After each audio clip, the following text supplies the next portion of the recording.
Monte Cristo, área continental de Florianópolis. Rompimento de adutora da Casan alaga casas e causa transtorno a moradores da comunidade. Rodeio Alto Vale. Jovem de 24 anos é encontrada morta a facadas pelo companheiro, que tira a própria vida com um tiro de espingarda. Agora é oficial. Estados Unidos confirmam tarifaço e Santa Catarina pode ter prejuízo de quase 2 bilhões de reais. A antiga rodoviária de Florianópolis. Ministério Público Estadual promove nova vistoria na antiga rodoviária de Florianópolis. Série B do Campeonato Brasileiro. Criciúma engata a 4ª vitória consecutiva ao derrotar o Cuiabá e encosta no grupo dos 4 melhores da competição.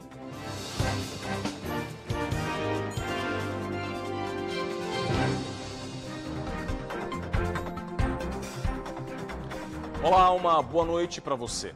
O Band Cidade começa hoje com os impactos do rompimento de uma adutora da Casan que ocorreu na madrugada desta quarta-feira na comunidade do Monte Cristo, parte continental de Florianópolis. O bairro, inclusive, é o mesmo onde há 2 anos um reservatório se rompeu e impactou mais de 500 pessoas. Meu Deus do céu! Meu Deus do céu! Gente, são 2h58 da madrugada. Olha isso aqui. Olha isso aqui. Meu Deus do céu, perdi tudo. Já tinha uma força d'água vindo muito forte, com pedra, com areia, com brita, sabe? Muito, é uma enxurrada. A Maria e a família acordaram com o rompimento de uma adutora da Casan, no bairro Monte Cristo, que despejou um grande volume de água e causou alagamentos em pelo menos 4 residências. A Casan, empresa responsável pelo abastecimento de água e esgoto de Florianópolis, nos informou que pouco depois do rompimento, eles conseguiram fechar a adutora. Na sequência, iniciaram os trabalhos de recuperação e limpeza do local. Apesar do susto, ninguém ficou ferido. Mas neste imóvel, por exemplo, houve muito prejuízo material. Perdi tudo, tá? E tá tudo soterrado, como vocês podem ver, mas deu tempo de sair com os filhos dentro de casa. Então, graças a Deus, fisicamente não aconteceu nenhum dano, só o material que trabalho, né? Perdemos tudo nesse momento. A Defesa Civil esteve no local e avaliou que, apesar dos danos, não houve comprometimento grave na estrutura das casas.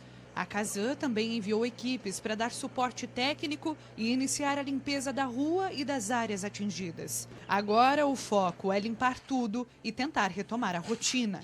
Meu Deus do céu, perdi tudo. A Polícia Civil investiga uma suposta biomédica que atendia na região da Grande Florianópolis. Mais de 20 vítimas já foram identificadas. Os detalhes com o repórter Gabriel Felipe. De acordo com a Polícia Civil, até a segunda-feira, dia 28, foram registrados 4 boletins de ocorrência relacionados ao caso, todos na cidade de São José. Suelen Damasceno da Silva se apresentava como biomédica, tinha mais de 10 mil seguidores em apenas uma rede social e atendia a domicílio na Grande Florianópolis. Ela se identificava como especialista em estética labial e também dizia fazer procedimentos faciais e corporais. Um grupo de mulheres atendidas por Suelen relata ter sofrido lesões corporais graves após os procedimentos realizados. Em um vídeo publicado nas redes sociais, uma das vítimas conta o que aconteceu após um procedimento realizado na boca. No outro dia, quando eu já acordei com a minha boca extremamente inchada.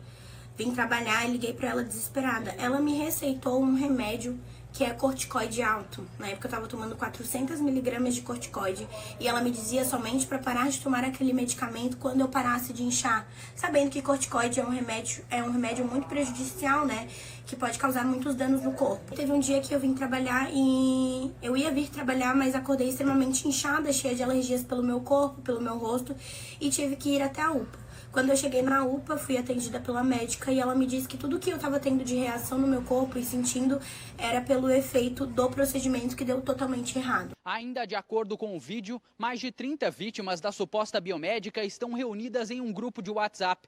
Em nota, o Conselho Regional de Biomedicina da 5ª Região, responsável pelos profissionais em Santa Catarina, disse que Suelen Damasceno da Silva não possui registro profissional junto ao Conselho. A Polícia Civil instaurou um inquérito para investigar o caso e deve ouvir as vítimas para prosseguir nas investigações. De A polícia científica concluiu o laudo sobre a causa da morte do dentista César Maurício Ferreira, encontrado morto dentro de uma cela da Central de Plantão de São José.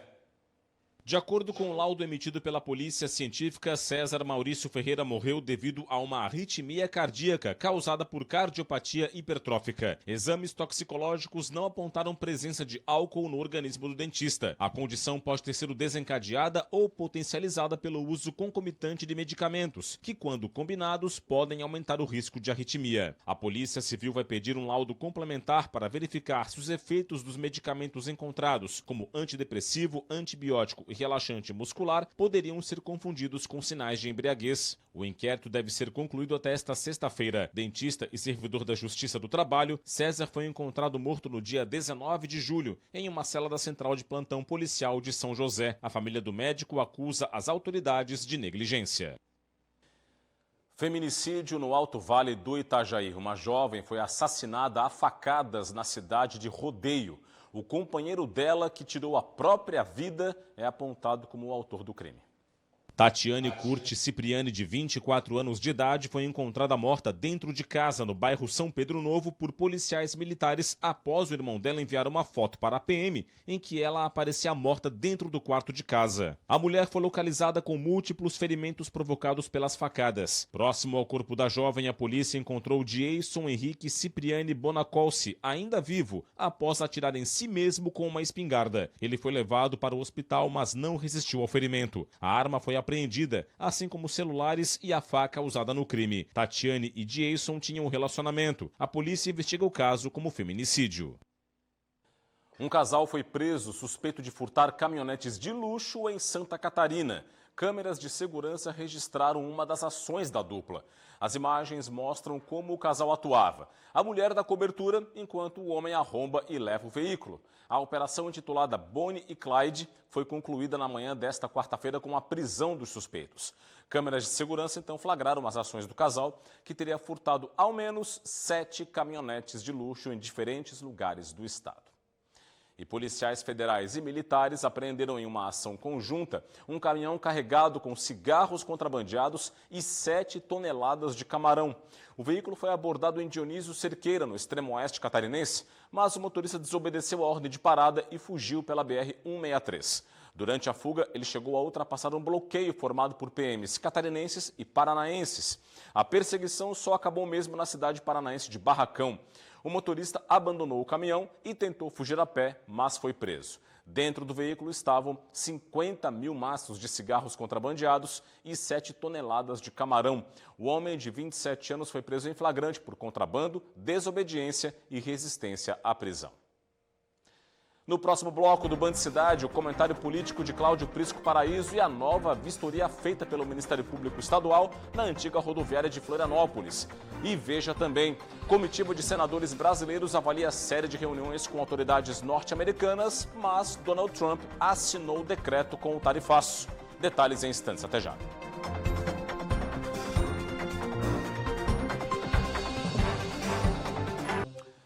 Estamos de volta para destacar a crise entre Brasil e Estados Unidos em torno das tarifas comerciais. Uma comitiva de senadores brasileiros avaliou hoje o período de conversas nos Estados Unidos com autoridades e empresários. Só que hoje ainda o presidente Donald Trump assinou o decreto e o tarifaço vai entrar em vigor. A comitiva foi composta por 8 senadores, entre eles o catarinense Esperidião Amin. As agendas se encerraram nesta quarta-feira, com empresários, membros da Câmara Americana de Comércio e parlamentares democratas e republicanos. Em coletiva, o grupo fez um balanço da viagem e admitiu que não houve avanço concreto sobre um recuo no tarifaço. De acordo com o senador Esperidião Amin, os parlamentares brasileiros conseguiram mostrar às autoridades norte-americanas que o tarifaço vai prejudicar os dois países. De empresas e empresários daqui dos Estados Unidos que estão percebendo que haverá prejuízos no Brasil e também prejuízos aqui. E todos vamos perder. Nesta quarta-feira, no entanto, o presidente Donald Trump assinou com 2 dias de antecedência o decreto que institui as tarifas de 50% sobre os produtos brasileiros. Com isso, o Produto Interno Bruto de Santa Catarina deve ser o segundo mais afetado entre os estados brasileiros. A previsão da Federação das Indústrias é de que o impacto seja de 0,31% no PIB catarinense. Em números absolutos, Santa Catarina deve ter um prejuízo de 1 bilhão e 700 milhões de reais, o quarto maior do país. Os Estados Unidos são o principal destino das exportações catarinenses. Em 2024, o estado exportou quase 2 bilhões de dólares para o país norte-americano, em setores como madeira, motores, partes de motor e cerâmica. Cláudio Prisco Paraíso aqui no estúdio do Band Cidade para falar deste assunto. Tudo bem, Prisco? Boa noite para você. Como vai, Rodrigo? Tudo bem. Prisco, o que dizer agora? Tarifaço assinado vai entrar em vigor com alguns setores fora, né, do tarifaço, mas vai entrar em vigor. Vai entrar em vigor, mas antes vamos falar, Rodrigo, sobre essa questão relacionada à viagem dos senadores.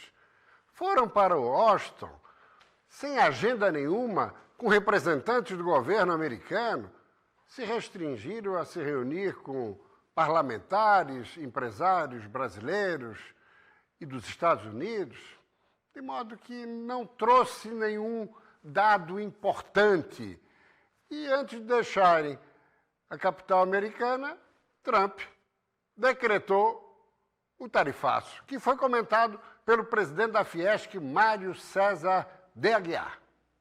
Esperamos que haja serenidade, que haja diplomacia no trato dessa questão por parte do governo brasileiro, para que não possam ter mais medidas penalizadoras sobre a produção brasileira.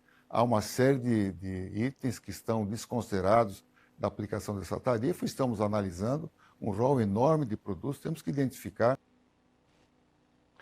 Mas os desdobramentos práticos já são verificados, inclusive em Santa Catarina, com muitas empresas já dando férias coletivas para seus empregados.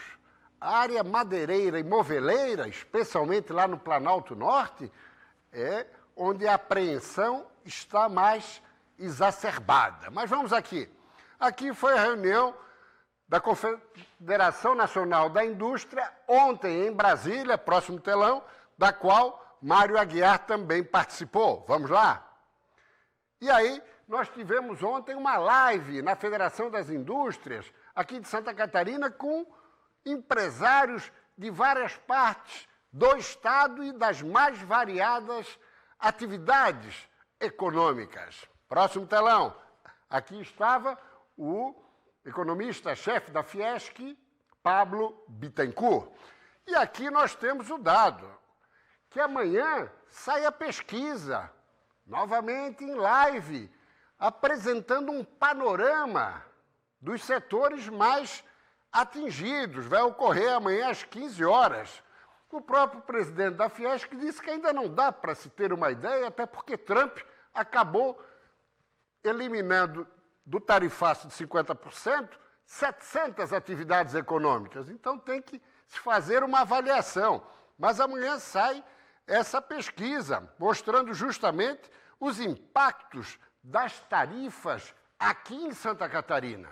Já foi dito, 1 bi e 700 milhões. E é o segundo PIB do Brasil a ser prejudicado. No que diz respeito ao prejuízo, Santa Catarina será o quarto estado. Próximo telão. E aqui nós temos justamente esses dados que já foram colocados na matéria. Para se ter uma ideia, segundo a CNI, os prejuízos em todos os estados brasileiros seria 19 bilhões. Resta saber agora como vai ficar em função das novidades. A grande verdade é a seguinte: o Brasil está colhendo o que plantou no contexto político. Mas isso é assunto para o comentário de amanhã, Rodrigo. Obrigado, Prisco, pelas informações. Forte abraço. Boa noite para você. Até amanhã. Olha, o Ministério Público Estadual promoveu hoje uma nova vistoria na antiga rodoviária de Florianópolis, novela que não acaba nunca, não é? Uma decisão judicial impede a prefeitura de demolir o prédio até que um estudo avalie o valor histórico e cultural do edifício. Antes da vistoria, manifestantes contra e a favor da demolição da antiga rodoviária de Florianópolis promoveram um protesto em frente ao prédio no centro da capital. Apesar dos protestos, a vistoria transcorreu sem problemas. Os promotores de justiça caminharam pelas áreas internas do espaço e constataram muito lixo acumulado, além de um forte mau cheiro. Do alto, as imagens mostram que o telhado está repleto de buracos. Até agora a gente só olhava por fora. Nesse momento nós decidimos então vir até o prédio para constatar a situação interna, que eu já concluo está lastimável, em todos os sentidos. Da parte estrutural, da parte de telhado, da parte de acesso. Apesar da situação precária do prédio, o Ministério Público Estadual conseguiu uma medida cautelar para impedir a demolição desse espaço. A medida visa viabilizar um estudo técnico para verificar se o imóvel tem valor cultural, histórico ou artístico, ou seja, se o espaço pode ser tombado como patrimônio histórico. O representante do Instituto dos Arquitetos do Brasil avalia que o prédio possui todos os requisitos para o tombamento. Essa edificação ela representa a chegada da arquitetura moderna em Florianópolis. Aquela arquitetura do Niemeyer, do MASP, de Brasília, e ela foi edificada na década de 50, quando essa arquitetura estava chegando na cidade, e ela é um dos marcos precursores desse movimento na cidade. Já o prefeito da capital entende que o local já está em avançado estado de deterioração. O que a gente vê é um prédio que foi se perdendo ao longo do tempo, sem a manutenção necessária. A gente tem muita sujeira, muita área que já tombou, já caiu. Não há a menor condição de se pensar em manter um prédio como esse. Agora, com a vistoria concluída, um laudo com os problemas identificados vai ser elaborado pelo Ministério Público. Seja o que for, eu acho que a sociedade florianopolitana tem que encontrar uma solução para esse problema que é extremamente grave. Um relatório divulgado pelo governo federal aponta que Santa Catarina tem o menor índice de insegurança alimentar do país. O indicador foi elaborado neste ano e tem como base os dados do CadÚnico, o Cadastro Único para Programas Sociais. Das quase 295.500 famílias inscritas no CadÚnico em Santa Catarina, cerca de 10 mil estão em risco grave de insegurança alimentar, o que representa 13,5%. Este é o menor índice entre todos os estados do país. Para se ter uma ideia, o maior índice é do Amapá, onde 27% das famílias estão nessa situação. Isso é um reflexo do estado ao qual nós vivemos, que é um estado empreendedor, onde tem a agricultura familiar um grande marco na sua produção. Aqui nós produzimos vários alimentos.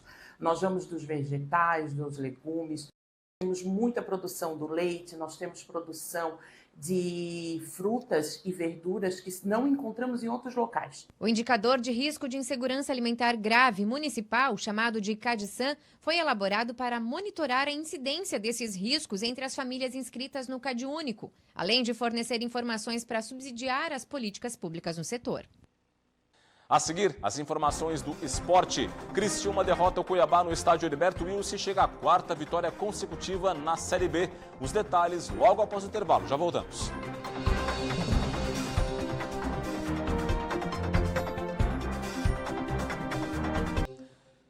Estamos de volta com Band Cidade e com informação ao vivo. Vai ter eleição municipal lá em Portugal e brasileiros que moram há mais de 2 anos no país europeu vão poder votar. A Fabiane Paz está em Lisboa e tem os detalhes para a gente. Fabiane, muito boa noite para você. Explica para a gente essa situação. Brasileiro pode votar nas eleições portuguesas, é isso mesmo? Muito boa noite, Rodrigo. Boa noite a todos. Brasileiros podem sim votar nas eleições portuguesas. É o caso das eleições municipais marcadas para o dia 12 de outubro deste ano. E não só podem votar, como atualmente muitas mobilizações, especialmente online, vêm informando e convidando a comunidade de imigrantes da comunidade de países de língua portuguesa a fazerem parte desse momento democrático aqui em terras lusitanas. Como você destacou, Rodrigo, brasileiros, mas não só brasileiros, pessoas que vêm de países da comunidade de países de língua portuguesa e que moram legalmente há mais de 2 anos em Portugal, se fizerem o registro eleitoral, o recenseamento eleitoral e estiverem devidamente cadastrados, podem sim, no dia 12 de outubro, comparecer às urnas para escolher os presidentes das câmaras municipais, que são as prefeituras aqui em Portugal. Muitas organizações que prestam apoio aos imigrantes tem até feito mobilizações online e promovido eventos para orientar as comunidades sobre essa inscrição. É o caso da Casa Brasil, aqui de Lisboa, que amanhã vai promover um momento online e gratuito para passar informações e orientar os brasileiros de como fazer essa inscrição. É um momento importante e é sim importante que muitos brasileiros participem, porque somos uma comunidade bastante significativa aqui. Então, estar presente, reivindicando e se identificando com as propostas eleitorais é fundamental para garantir direitos por aqui. De Lisboa, ao vivo, Fabiane Paza, para o Band Cidade.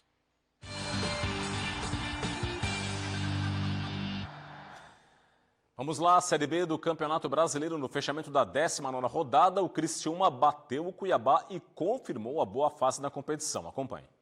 No estádio Heriberto Wilson, o único gol da partida foi marcado aos 16 minutos do primeiro tempo. Marcelo Benevenuto lançou Felipinho no setor ofensivo. O lateral passou pela marcação e rolou para Jonathan Robert, que mandou da entrada da área de perna direita no ângulo, para a alegria da torcida. Com o triunfo por 1-0, o Criciúma chegou à 4ª vitória consecutiva na Série B. O time catarinense ocupa agora a 6ª posição com 29 pontos, a apenas 1 ponto da Chapecoense, primeira equipe dentro do G4. O próximo desafio do Criciúma é nesta sexta-feira contra o Operário de Ponta Grossa, no Paraná. 7h15, na tela imagens deste início de noite em Florianópolis, a capital de todos os catarinenses. Tá frio, hein? 13 graus é a temperatura, em destaque as pontes que ligam ilha e continente, tempo bom na cidade, tempo firme neste comecinho de noite. E agora você vai conhecer uma antiga casa em estilo Enxaimel, aquele tradicional alemão, não é? É que é uma casa centenária, inclusive, e que fica lá em Dona Ema, no Alto Vale do Itajaí. Essa casa, inclusive, é tombada pelo Patrimônio Histórico Estadual. O imóvel guarda um rico acervo de objetos trazidos da Alemanha pelos pioneiros. Confira aí. Essa edificação em Enxaimel é uma das heranças mais bem conservadas da imigração alemã em Santa Catarina. Fica na localidade de Ribeirão da Vargem, a uns 2 quilômetros do centro de Dona Ema. Foi construída entre 1920 e 1924. A casa pertence à família Ax, de origem alemã, uma das pioneiras da localidade. O casal Heinrich e Theresia veio para o Brasil em busca de uma vida melhor, já que a Alemanha sofria as consequências da Primeira Guerra Mundial. Vieram de trem até Ibirama, daí as mulheres e os filhos levaram de carroça até Rio Rafael, e os homens vieram a pé até Dona Ema, que naquela época era um distrito, para depois construir a casa 4 anos depois.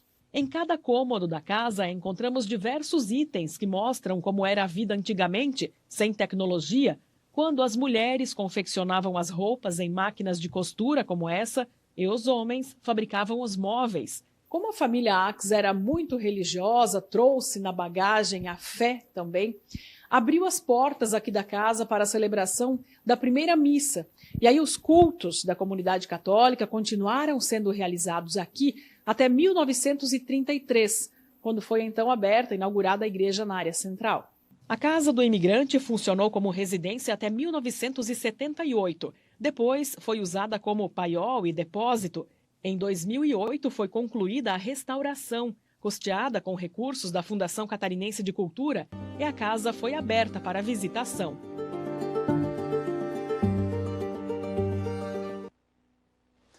E é isso, esse foi o Band Cidade desta quarta-feira. Reveja todo o nosso conteúdo no portal TVBV Online. O QR Code está na sua tela e você escaneia para ficar muito bem informado. Vem aí as notícias mais importantes do Brasil e do mundo no Jornal da Band. Para encerrar, imagens ao vivo do litoral norte catarinense, Balneário Camboriú aparece na sua tela em todo o seu esplendor, com esta bela imagem da Praia Central, 14 graus a temperatura, roda gigante em destaque, Praia Central, essa bela imagem deste começo de noite lá em Balneário Camboriú. Muito obrigado pela audiência, um forte abraço, a gente se vê aqui amanhã. Tchau, tchau.